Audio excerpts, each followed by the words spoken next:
ইলিশ বাংলাদেশের জাতীয় মাছ হলেও এর দাম সাধারণ মানুষের নাগালের বাইরে। ইলিশের বাজার মূল্য শুধু ধনী ও মধ্যবিত্তের ক্রয়সীমার মধ্যে। নিম্নআয়ের মানুষের পক্ষে এই মাছ কেনার সামর্থ্য নেই বললেই চলে।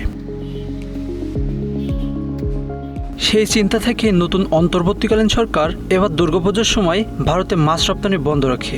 বলা হয়েছিল এবার অতীতের চেয়েও কম দামে খাওয়া যাবে ইলিশ, কিন্তু দিন যতই গড়িয়েছে সেই ঘোষণা ফাঁকা বলি হয়ে ফিরে এসেছে বাজারে। ইলিশের দাম মোটেও কমেনি। গত বছর ইলিশের যে দাম ছিল তা বিগত 10 বছরের মধ্যে সর্বোচ্চ ছিল, এমন হিসাবই দিয়েছিল consumers association of Bangladesh cab. ওই হিসাব অনুযায়ী 500 থেকে 1 কেজি ওজনের ইলিশের দাম ছিল 1200 টাকা, 1 থেকে 2 কেজি সাইজের ইলিশের দাম ছিল 1600 টাকা। পুরো ভিডিওটি দেখতে কমেন্টসে পিন করা লিঙ্কে ক্লিক করুন।